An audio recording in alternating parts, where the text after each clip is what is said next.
Welcome back to this episode of the Habs Fan Forum. I am Ben Dankyu, and here at the Habs Fan Forum, this is where us fans get to have our voices heard. Alright, today we are going to be talking about power rankings.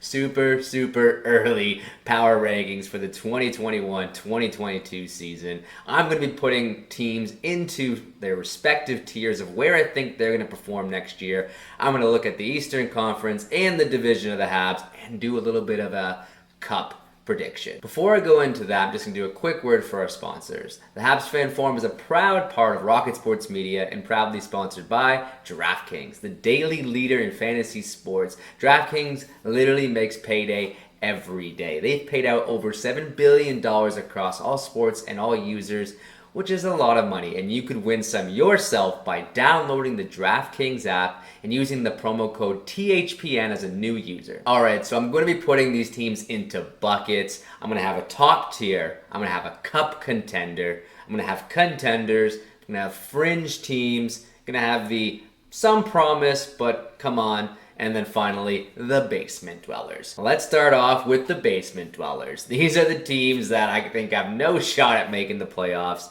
They're either tanking, going for Shane Wright, or potentially just going to end up at the bottom. So we have Buffalo, of course. They've had a lot going on. We have Detroit, Anaheim, the Sharks, and Arizona. These teams, some of them sold off a lot of pieces. Some of them are rebuilding. But nonetheless, I think they're ending up in the basement. All right, now for some teams that have some promise, but come on, realistically, I don't think they have a shot. We have Seattle, brand new team, but they got a lot of work to go ahead of them. We have Columbus, we have LA, Calgary, and Vancouver. LA is a really interesting team. It's going to be on the rise. They're going to get better. Vancouver, I don't know about them. They have the right pieces, but I just don't think they have to put it all together. You could argue they're in the fringe. I kind of struggled with that one. Same thing with Calgary. I think they took a step back, and last year they were kind of falling apart there. But they lost their captain, and similarly, they made some trades and made some re-signings that I don't know if it made them better. All right, now for some fringe teams. We got Ottawa, we have New Jersey, we have Chicago, we have Philadelphia, we have Dallas, and we have Nashville. There's a lot to like about some of these teams, and a couple of them you could certainly argue are in the contender phase, or could show throughout the year that they are in the contender phase, and some of them might fall and regress back to that promise but come on stage. But I'm putting all these teams as fringes because they have a lot to show. They're not going to get run over by teams, and they could potentially make the playoffs. Next up, we have contenders. We have our favorite team, of course, the Montreal Canadiens, the Edmonton Oilers, the St. Louis Blues, the New York Rangers, and the Winnipeg Jets. Is there any harder team to rank than the Montreal Canadiens, who finished 18th in the regular season but made it all the way to the Cup last year? They didn't really get better, but they did add more scoring. So, that's one that I'm putting them in the contender. Now, next up we have Cup contenders. These are some serious threats. They're going to make the playoffs, I think, and there's some serious threats to do some damage in the playoffs, second round and potentially further.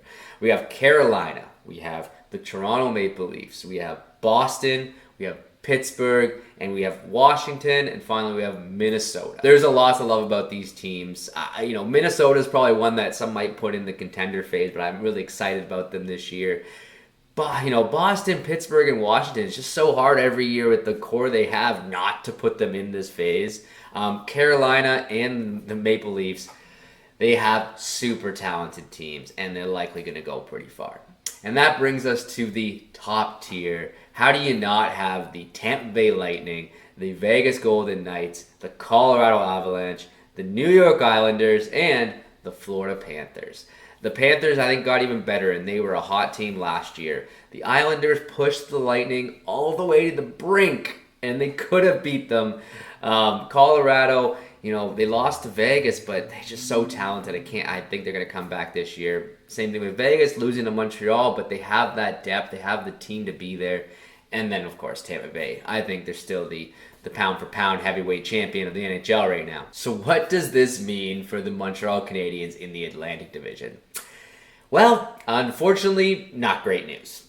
If you notice from my rankings, in the top tier and cup contender, there's quite a few teams from their division. You have Tampa Bay, you have Boston, you have Florida, and you have Toronto, all in your division. 4 powerhouses against the Habs. Now, of course, they have some basement dwellers there in Detroit and Buffalo, but they're going to be up tough. So realistically, I see the Habs falling at that 5th spot. You could kind of make an argument anywhere up to 3, but I think they're going to finish in the 5th spot.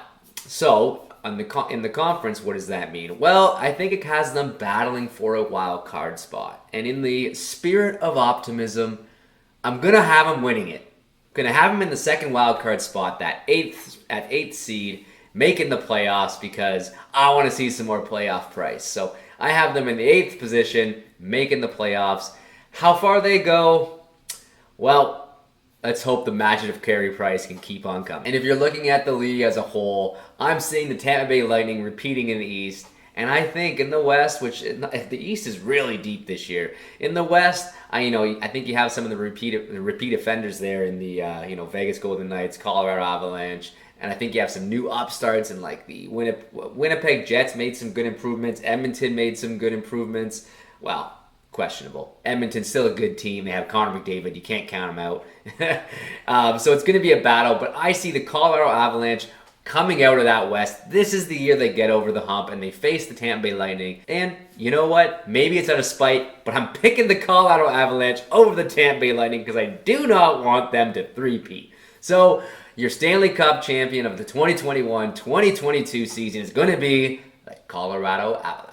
All right, I guess we'll have to check back in next year to see how I did. That's it for this episode of the Habs Fan Forum. Thank you so much for watching. If you liked the video, like down below, tell your friends, please share, and subscribe to get more awesome content. You can, of course, follow all Habs for the best Montreal Canadiens coverage.